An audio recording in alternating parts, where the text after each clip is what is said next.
country's capital, Tehran, may soon be uninhabitable if drought conditions continue. More than 15 million Iranians are on the verge of losing their lives. And it's not because of sanctions or war, it's because they're running out of water. The country continuing to suffer from severe water shortages. The Iranian president recently warned that with continued lack of rain, even with rationing, people living in Tehran might have to evacuate.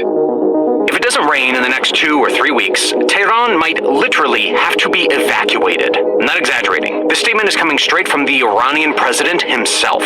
For months now, the Iranian government has been so desperate that it's basically trying to buy water from any neighboring country that will listen, and yet no one's helping. I mean, this country has survived sanctions, sabotage, and massive protests, but something as simple as water might be the thing that finally brings the whole system down. By mid-November of 2025, Tehran's reservoirs dropped to their lowest levels in over 60 years. Some reports even say the dam reservoirs supplying Iran's northeastern city of Mashhad are sitting at under 3% capacity. Dam reservoirs supplying Iran's northeastern city of Mashhad are sitting at under 3% capacity. At the speed people are using the water right now, Iran's second largest city could hit day zero in just 2 weeks, and Tehran is right behind it. Even this fascist dictatorship of a government, which usually keeps everything buried and denies every problem, had to admit that more than 800,000 Iranians have already been displaced because of the water crisis, the drought, and desertification. And when President Pezeshkian warned back in July that up to 15 million people might be forced to flee Tehran or get pushed out of the city,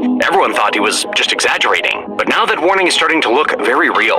But instead of fixing the actual problem, or admitting their mismanagement, Iran's leaders decided that the real threat was people talking about it. So, anytime people protest or if there's an uprising, the government shuts down the internet. When we last talked about this crisis, Iran had already cut off internet access to 27 out of 31 provinces. Only 4 had partial connectivity, and even that wasn't stable. And while all this is happening, millions of Iranians are also dealing with a 6 to 12 hour blackout almost every single day. In some places, there's nothing at all. No electricity, no water, no internet, nothing. In fact, the last 3 months have been the absolute worst, with blackouts becoming a daily routine. Not just in Tehran, but in at least 28 other cities as well. It's even worse in poorer districts, where entire neighborhoods can go dark for days. You see, the Iranian capital relies heavily on hydropower, but when your dams and your rivers dry up, your electricity dries up with it. There is no backup plan. By October, Iran was also hit with a natural gas shortage, and now winter is right around the corner. So even if the water problem magically gets solved, heating becomes the next nightmare. People are basically being pushed into a corner with no real options left. What's crazy is that Iran is actually one of the sunniest countries on Earth. It gets more than 300 sunny days each year.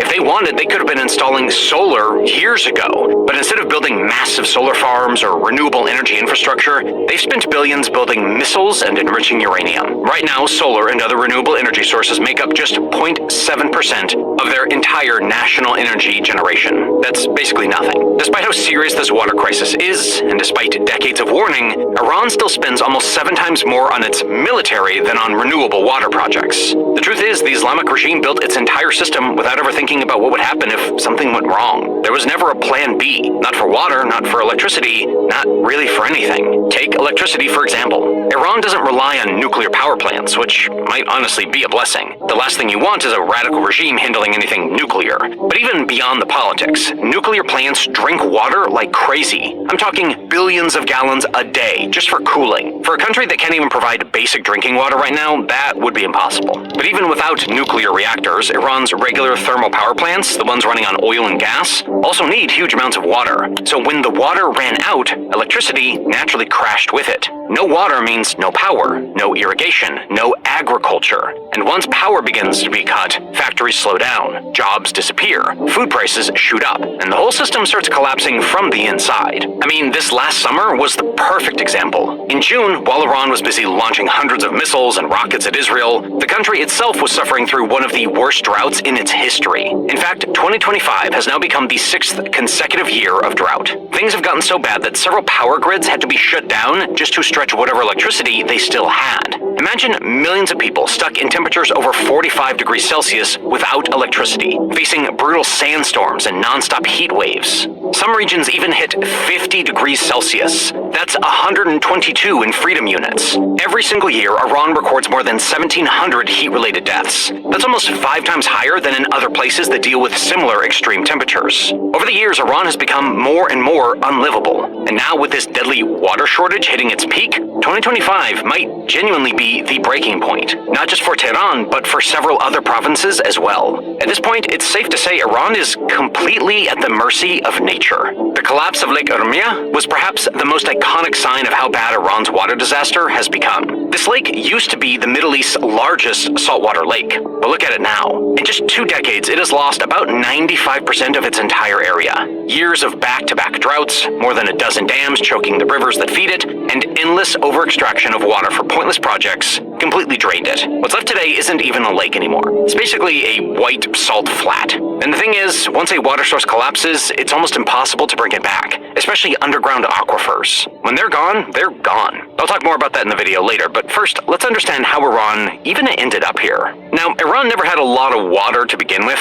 The whole country gets only around 250 millimeters of rainfall a year. That's about 1/3 of the global average. It was enough for the old population, but still, with rainfall that low, you'd think careful planning would be the first priority. But nope, for nearly a century, Iran's rulers and elites kept chasing pointless dreams. And now, ordinary Iranians are the ones paying the price. Iran's leaders were obsessed with these flashy, show-off development projects, like huge dams, forced green revolutions, and even wild fantasies about turning deserts into lush farmland.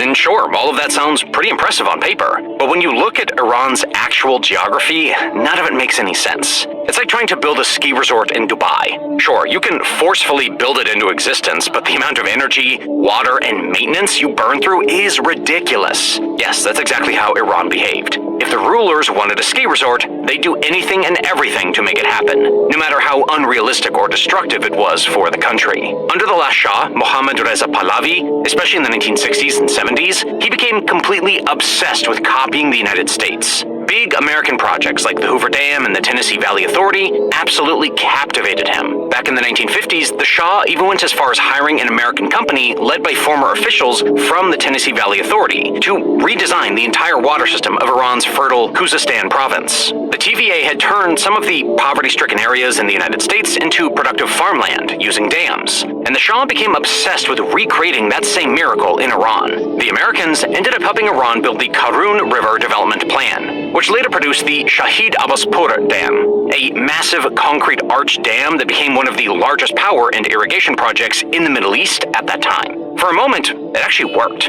The early phases of the TVA-style program helped expand irrigation networks in Khuzestan, boosting electricity generation for nearby cities, and opened up new farmland that hadn't existed before. To the Shah, this looked like proof that Iran could engineer its way into modernity. Pretty soon, concrete dams and giant steel structures became symbols of progress, power, and modernity. Iran's leadership wanted as many of them as they could get, as fast as they could build them. Whether in